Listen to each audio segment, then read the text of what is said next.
So what do you do when your child just won't eat real food? You don't have to have a nutrition qualification to know what's best for your child and where they lack some serious nutrients. Have you lost control of meal times and you feel like you've tried everything?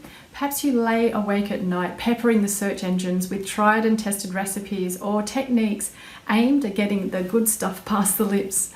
Have you failed time and time again and you basically just feel like giving up? So be careful about what your doctor will have you believe. Not all picky eaters will just magically grow out of it. Some will simply not eat if they're hungry. And statistically, 1 in 4 will not recover from picky eating. And some may even get progressively worse, perhaps becoming a problem feeder. Also, acting on the advice of withdrawing foods until they become hungry can be really dangerous, particularly if the child genuinely does not feel hungry at all.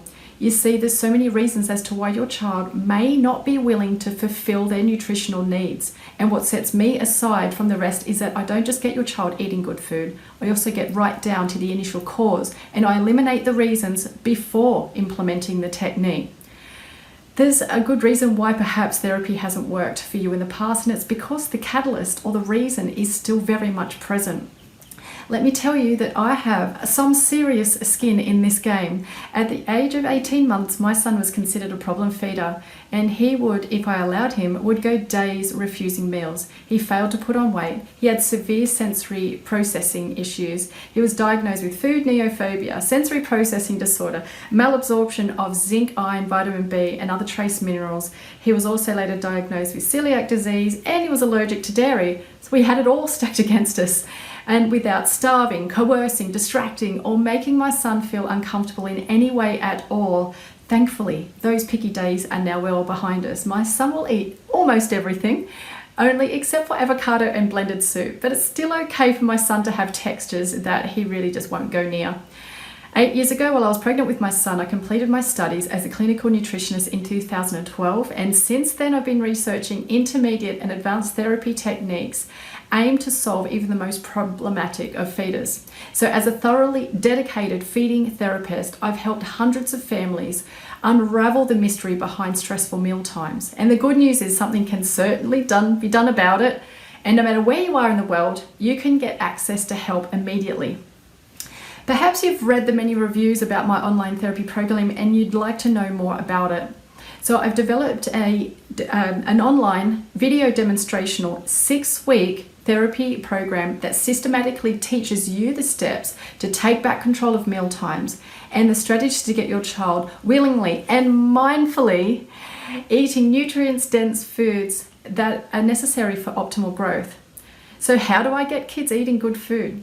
Well, the program is split up into 7 steps that we cover systematically over 6 weeks. Step 1 is, first of all, we eliminate the cause and we balance the diet. There will almost in all cases be a cause. So if that's solved first, then we have a greater success in regaining the control of the diet with therapy. So step 2, we implement strategies to get your child tolerating new foods. Step 3, we implement strategies to get your child interacting with new foods. Then we get your child in step 4, getting them used to tasting new foods. Then step 5, systematically progress to eating new foods. But don't worry, the whole 6 weeks isn't just about you learning and watching videos of me, because after step 5, that's where we take a 2-week break and start implementing all the strategies from steps 1 to 5. We then return in week 5 for step 6, which is stretching food preferences. This is when the methods and the rhythm start to calm a little, and you're on target to adding at least 4 to 6 new foods in a fortnightly cycle. Some children are able to add foods at a much faster pace, but we aim for a minimum of 4 foods each fortnight. Finally, step 7, which is empowering a child's onward journey. Now, in an ideal world with laser-sharp determination and organisation, it is possible to reach this step within 6 weeks.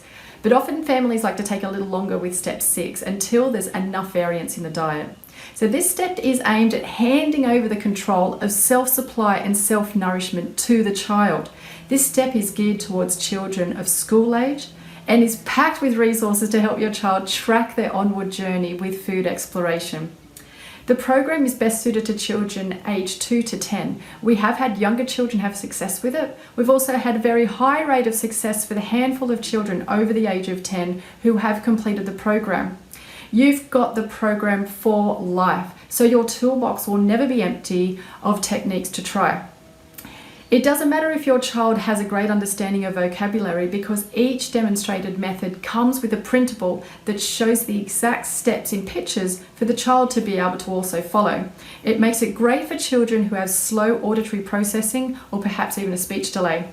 So in addition to the program of 70 demonstrational videos, resources, a 100 recipe cookbook, you'll also be welcomed into our private Facebook therapy group where I do bi-weekly live Q&As. Why don't you book a call with me and see whether your child is a picky eater or a problem feeder, and together we'll find the best path to get your child eating real food. Yum yums.